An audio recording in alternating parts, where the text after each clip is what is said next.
Yeah, so happy to have Luke Sital-Singh on the show, man. I appreciate you taking the time. I know it's a little later in the day over in the UK, but appreciate you taking a little time Yeah, talking my to pleasure. us. Thanks for having me. Um, how have things been? Yeah, they've been good.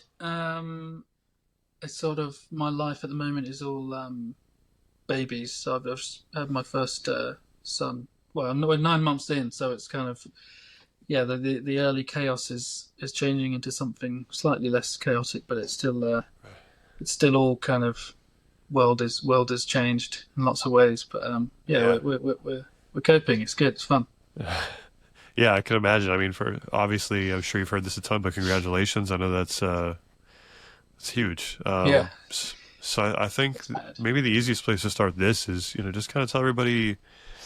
I know genre is so hard nowadays, but just tell everybody kind of the style of music you prefer to make. Yeah, it's an easy question and a hard question, but I mean, I would probably say like it's indie folk kind of stuff, maybe slightly poppy, but it's in the singer-songwriter kind of world, and yeah, maybe kind of alternative indie kind of thing, if that makes any sense to anyone. I mean, I think yeah, it's changed a bit over the time, but it's kind of that like it's what I mean. I don't want to get into the weeds. I tend to babble, but yeah, I think I hear quite a lot of difference between all my records, but actually, like when you kind of come at it from an outsider, it definitely sits in that sort of world. Um, Yeah. but yeah, it's a I funny mean, question. yeah, I mean, by all means, babble. This is kind of what this is for. Okay. So, so doing a little, I mean, yeah, genres nowadays are so, especially the indie folk, like I feel like it encompasses such a large Yeah, swath of yeah, yeah, styles of yeah. music. But doing a little research, I found maybe this wasn't like kind of the music that got you started. What kind of music did you gravitate towards as like a kid, and what kind of got you into making music? I mean, when I was kind of it's like in my kind of early teen years, where music really started to become like kind of more of an identity thing. It was I was into new metal and stuff like that, and Slipknot and Corn and all that kind of stuff. And in some ways, it was.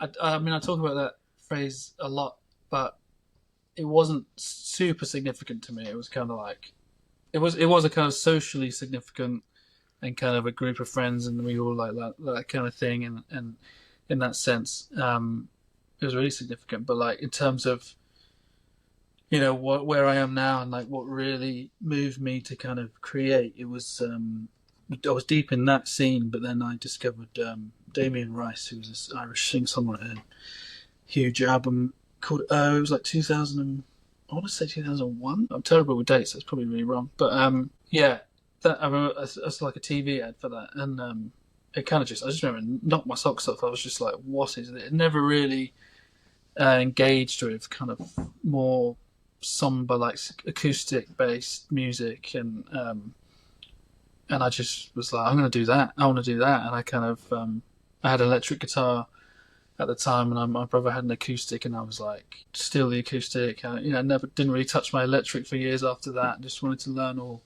these Damien Rice covers, and it kind of just opened me up into kind of his world and his influences, which was stuff like Nick Drake and some of those older Neil Young, people like that. All these guys I'd never discovered before. And then, yeah, I kind of feel like I've been on that train ever since. Just kind of like, yeah, the So, solo singer-songwriter.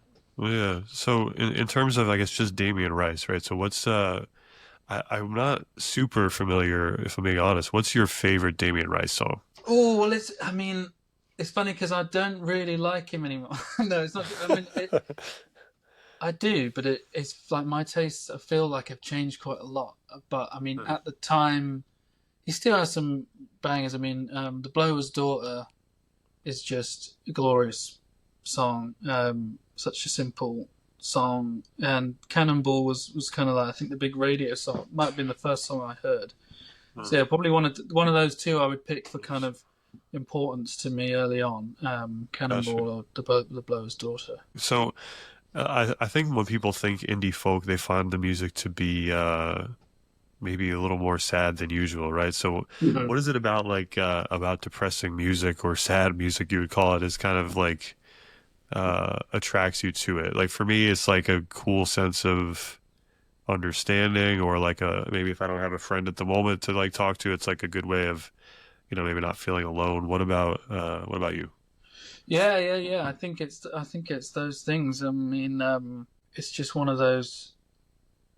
Well, yeah, one of those friends that I think that's a good way of putting it. Like, it makes me feel less alone for sure, and just kind of having sort of somebody expressing these really heartfelt things that we all go through.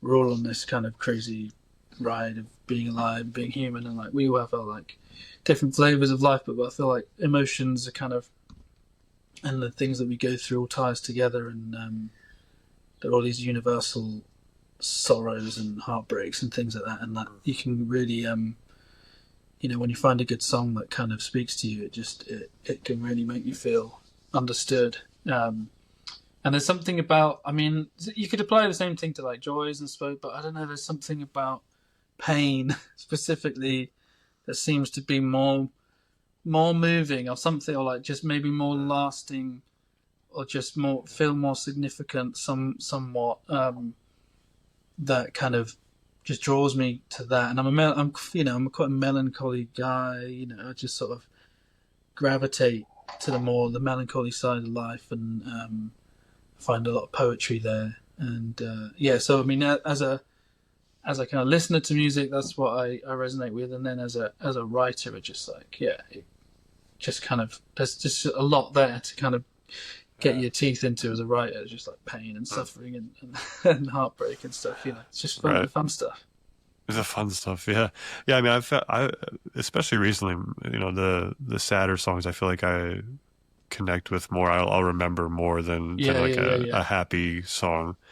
I guess in terms of writing though, so you have a new album that came out in February, I Yeah, believe that's right, called Full Spring. Can you just yeah. kind of talk about the backstory, inspiration behind it, and yeah. Yeah, I mean, it's a funny one because I made that record like while a lot of life was happening. Um, I think as I've got this is my fifth album. As I've got kind of on in my career, and life has progressed alongside, like I find that if I have less time to kind of dedicate to like uh this is what this record's about, or like I'm gonna go and disappear from my life for 2 weeks and kind of make a record. It's like it sort of has to be made as I'm going, Mhm. um, which I quite like, but it kind of means that uh, they're a bit more kind of all over the place in terms of like um, what they're about, or like what the inspiration was for like the whole record. Like there's just Yeah. life was happening, and in some ways that kind of is the the theme of this record is just like crazy life changes. Which was I lived in LA for 5 years, and then we were moving back as I was writing this. We were struggling to get pregnant, so we were coming back to the UK to like look into all that, and there was a lot of pain and heartbreak around that, and then a lot of hope and kind of looking forward and trying to make plans and see if we could find a way to have a family, and like, and then uh, even through to actually getting pregnant, and I think the record was finished before he was born. I'm trying to think my days now, but yeah, we knew that he was coming. Like I think as I was just finishing it, because there's a couple of songs that on the record that are sort of sung to my son. So yeah, it's this whole kind of spectrum of life, like my life at the end of that record versus when I started. That the first song that I wrote for it was just, there's so much change. They look nothing like each other.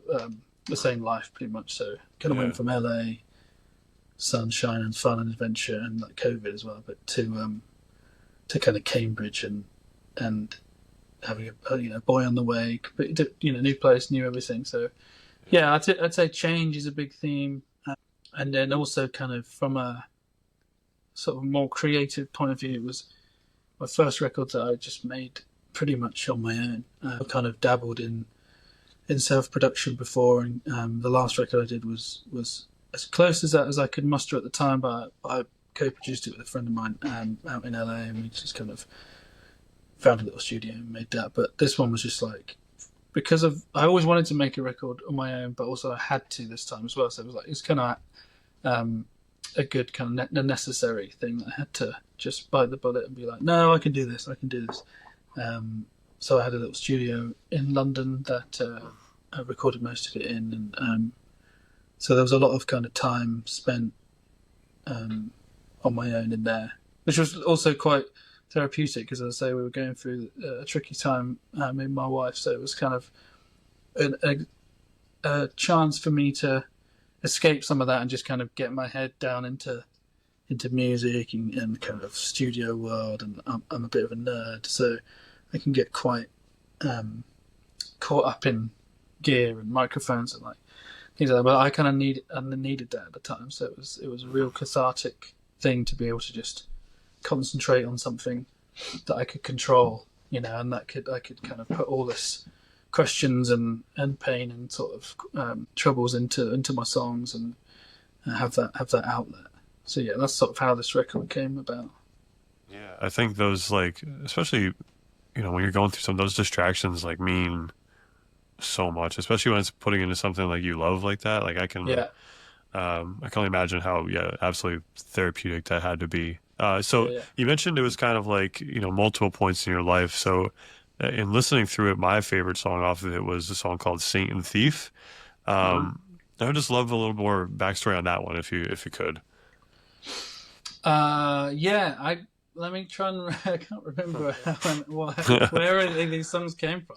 That's the Yeah. other thing. Like it kind of just a lot of them just came about. I mean, that one I think was pretty old actually. I'm pretty sure I had the sort of the track of that and kind of maybe it was the chorus.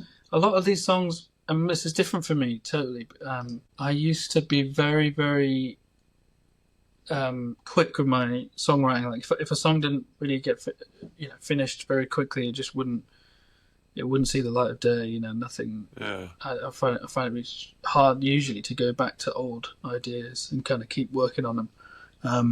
But on this record, there was definitely a handful of songs that were sitting around for, I'm not going to say years, just like kind of maybe a year, 6 months or something. Just, I think I wrote that one, the start of that one I would have written out in LA. And I remember struggling with the chorus of that one for a long time. I had the kind of vibe with everything, and I had like the lyric, the main verse lyric. I mean, a lot of my lyrics, they're kind of a similar theme where it's just me going like, what, who am I? What's going on? Like, am I a good person? Am I doing this right?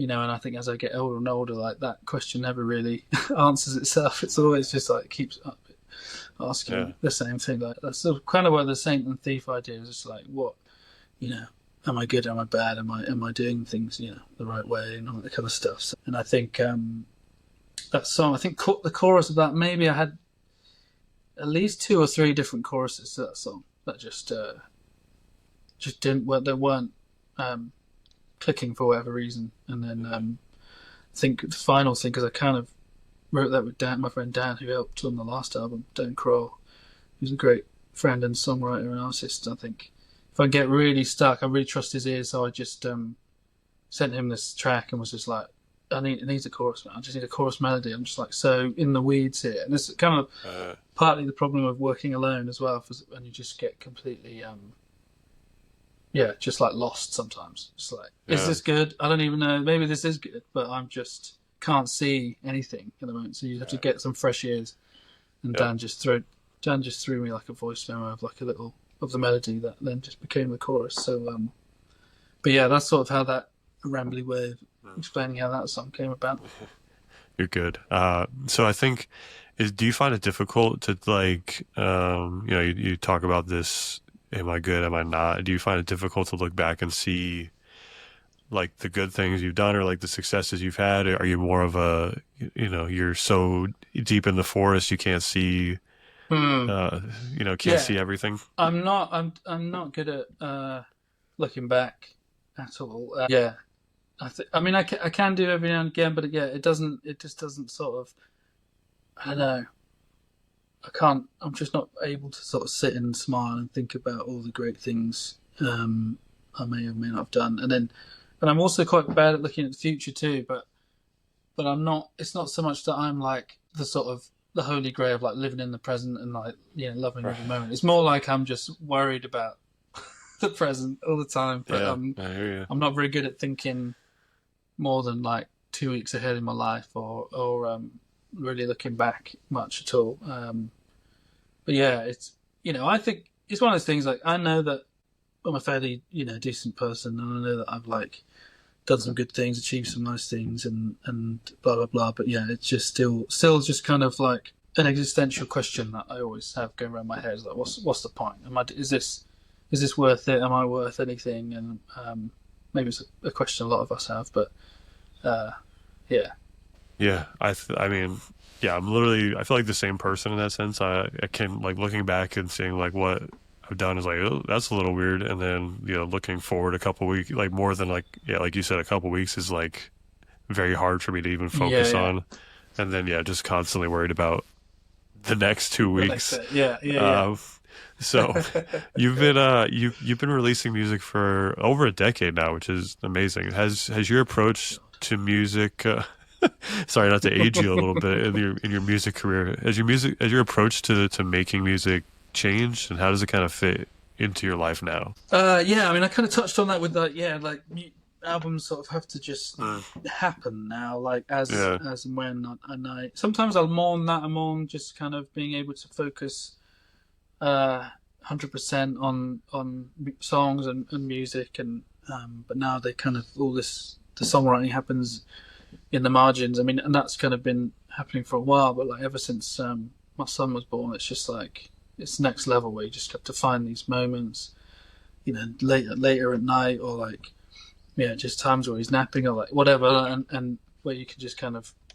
which so far is not working for me. Like so far it's not. I have not found the rhythm yet, and I'm not panicking because he's still young and we're just like figuring it all out. But I'm definitely like I do need space to kind of to expand on these sort of shards of ideas that I have in my brain. I'm not great at. I've never been one of those writers that kind of has a notebook and is always writing stuff down. It's just sort of bubbling. It's all just bubbling in my brain, and it'll only ever really come out into anything cohesive if I have that space and time to kind of translate it down into something. But yeah, I think one of the things that is changing for me in terms of making music nowadays is just this idea of like just making more music, and not being as precious. Like I think in today's music industry, which is for the most part eating itself alive, you kind of have to just have loads of music. It's kind of just keep releasing, and just that kind of preciousness about kind of going silent for however long, and making a body of work that you're really proud of, and then just kind of dumping that on the world it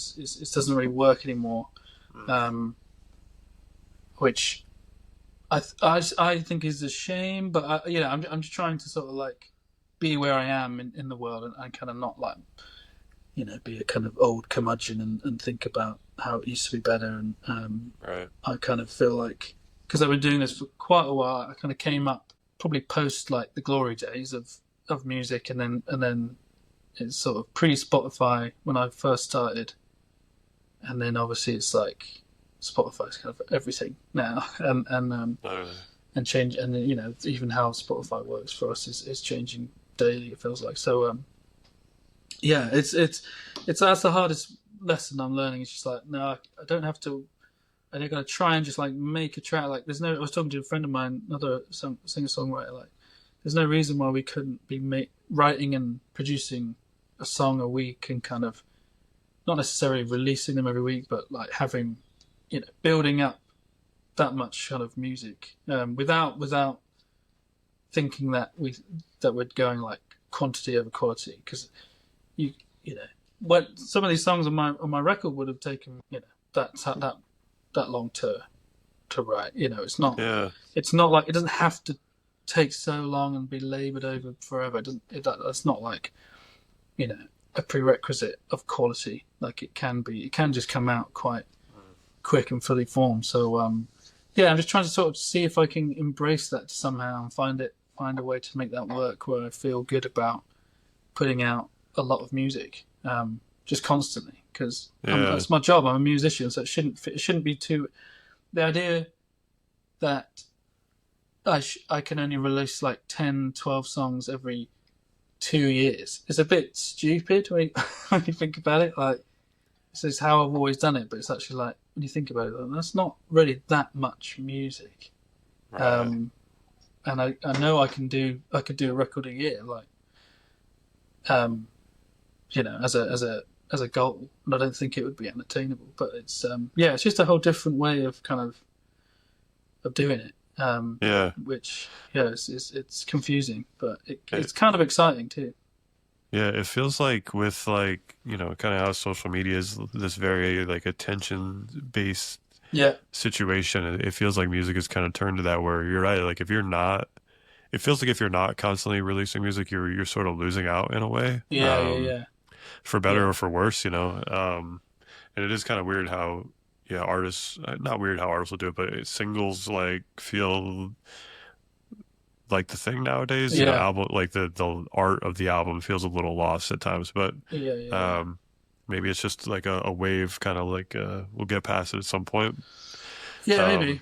I mean, in the, I just love albums. And I don't think I'll ever really be able to get over it, the mm, album, and yeah, have a like you get a bunch of vinyl records behind you, like that yeah, just feels like the ultimate the ultimate kind of form, which is kind yeah, of it's romanticizing something that was just technology and it has its own limitations and stuff. But I don't know, just I think all my heroes, like just that history, it just feels so important to me to have my records on vinyl as well. Like I've got boxes and boxes of records of this new one because I've never sold that many vinyl, but I can't not do it.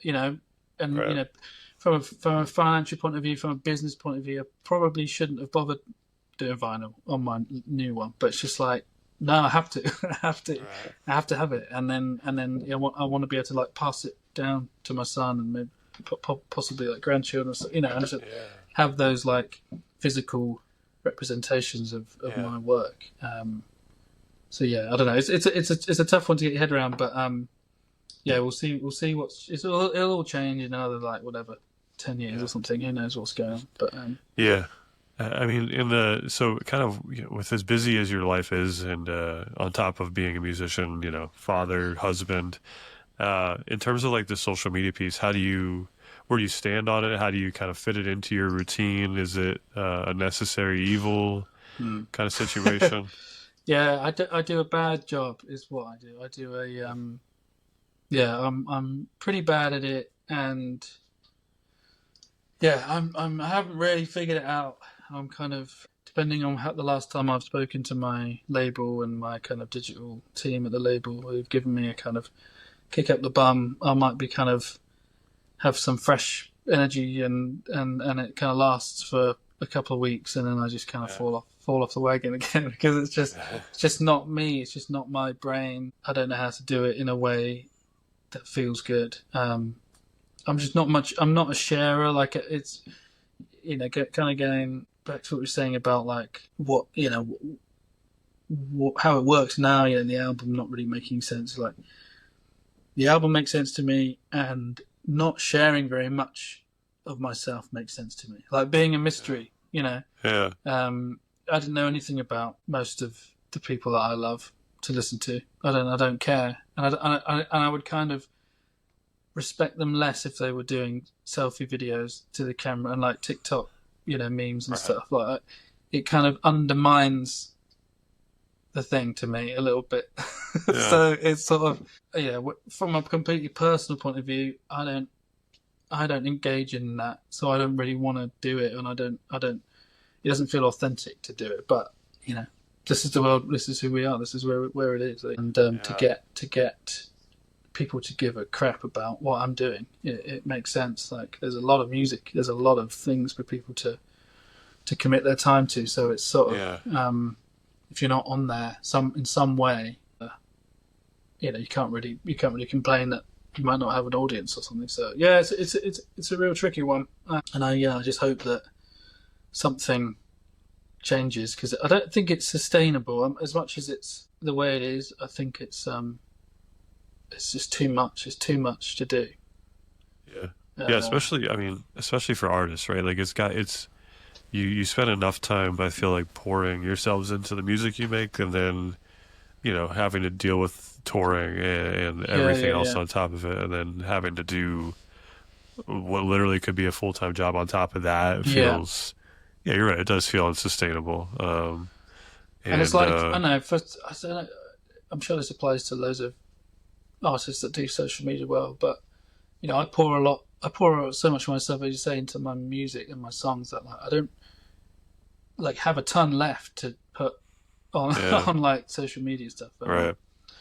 But we'll see. I've just started a kind of Substack type newsletter thing just like a couple of days ago that I feel like could be a nice way for me to try and start sharing a bit more, because I really Yeah, like writing and words, and I kind of thought maybe that would be a nice kind of way for me to kind of express some things outside of the songs. But again, it feels a little bit antiquated.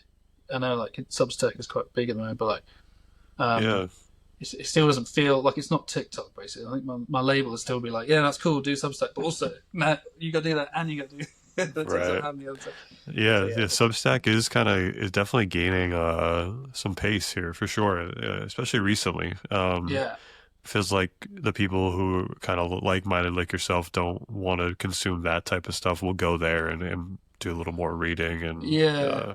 We'll see. I mean, maybe it'll just be one of those platforms that kind of grows to some unsustainable level, and then has to put algorithms and adverts and all this stuff to pay the bills. It's usually what it's happens. usually how It's it like goes. the Yeah, pure platform, and then they're like, "Oh my god, we got to pay some bills," and then just the ads change it all. start sneaking in, and the Yeah, algorithm starts, and then we move on to something else.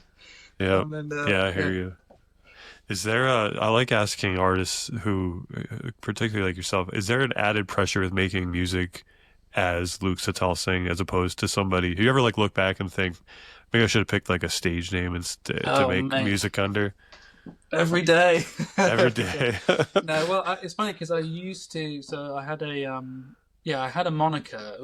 I used to be called Fellow Stranger, and that was like when I first sort of taking it seriously. And I think there was nothing online, but I had a couple of kind of CD EPs. This was a long time ago now. Because I love people like Bright Eyes and Iron and Wine and like those guys that were kind of it's a dude, but Right. they got a kind of band name type thing, and that definitely attracted me because I never really wanted to be the guy for all these reasons. Like I just want to make music and express, but I don't want anyone to really like care about sort of who I am. It was my manager. Our manager came on, who is still my manager now, who was just like kind of said you should go under a name, and my name. I mean, and maybe he was right. Like at the time, it was thought, yeah, it makes sense. It had kind of ballooned into this weird sort of band, and I'd had like 9 members at one point, and it was just a bit kind of just overweight basically. And Yeah. so his idea was like, I just strip it all back. It's all about you and your song and your voice and stuff, and it makes sense to just do it under my name. But yeah, it definitely. I yeah. I mean, I think this it still applies to friends that I know that are in bands and stuff, but I don't get to go home and take the mask off or whatever and Right. kind of be.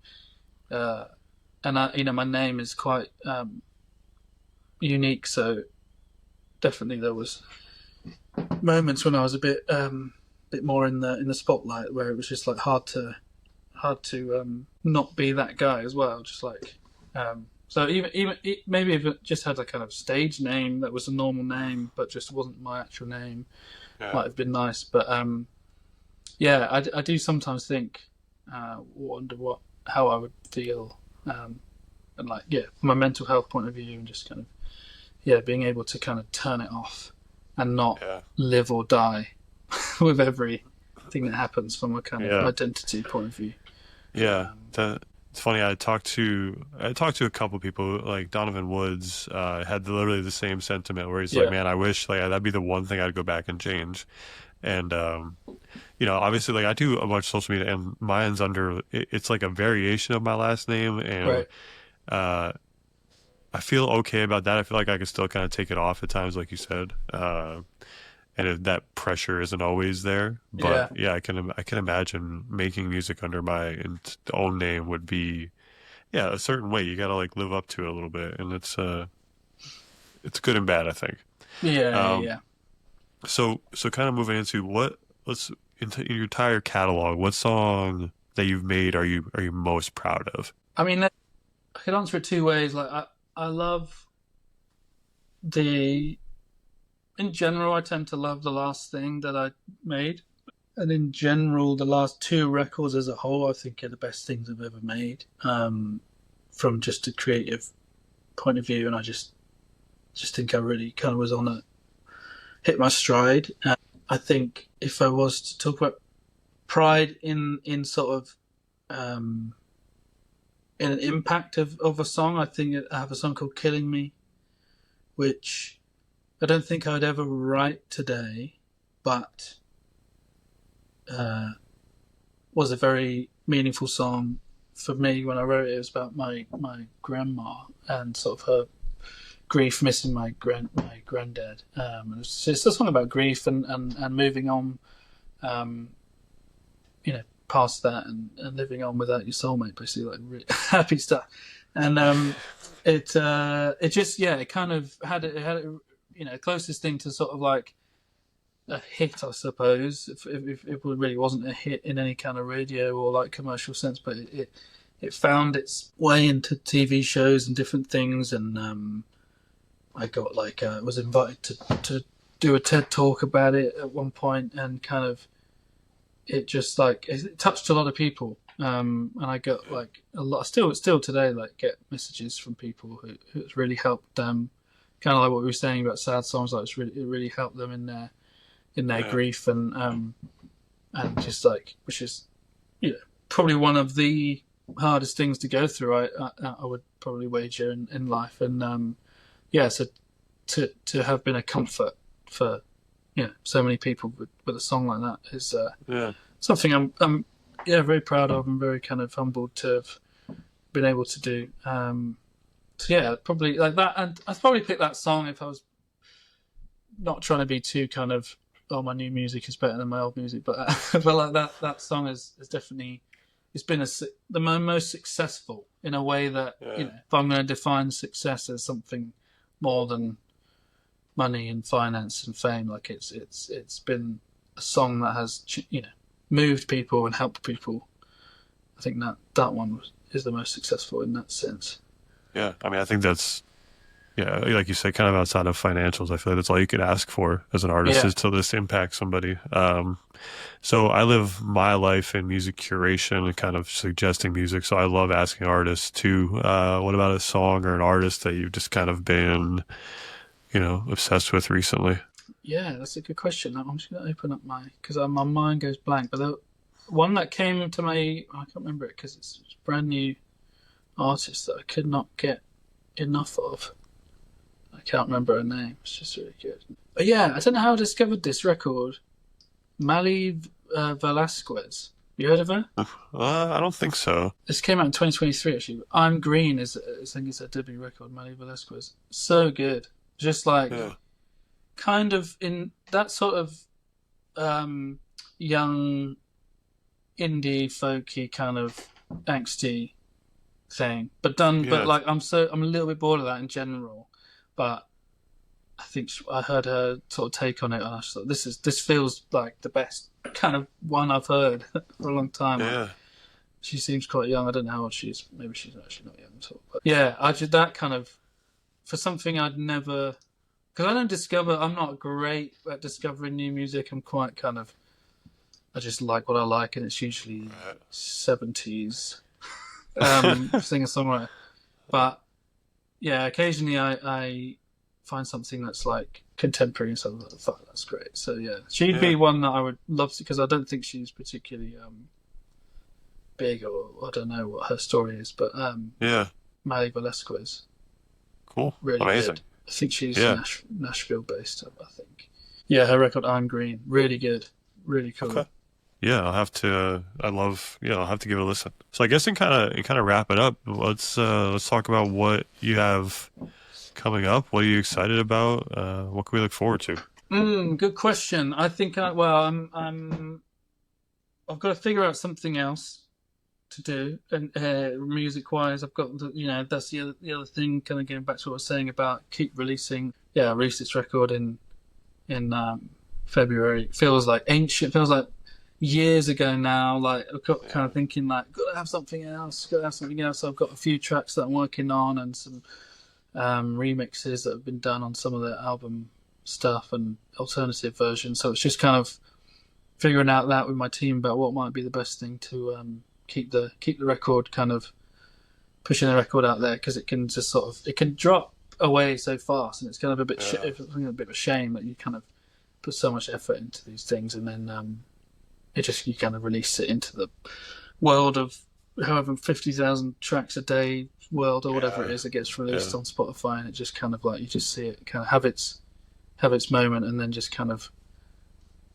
it kind of ends quite quickly if you don't if you don't keep the momentum going. So there's a few cool, and there's some tracks that didn't make the record, not because they were not as good, just because I just ran out of time and I just had to like just get it done with everything that was going on in my life. So there's a few songs that I've been sort of finessing that I'm really excited about. Hopefully will get released soon. And then we're in May now. Yeah, and I'm sort of trying to book a tour in the States for the fall.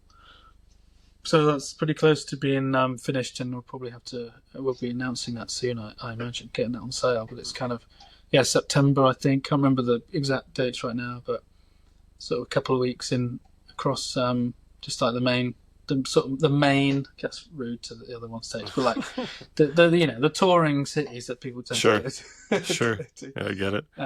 Which I've done.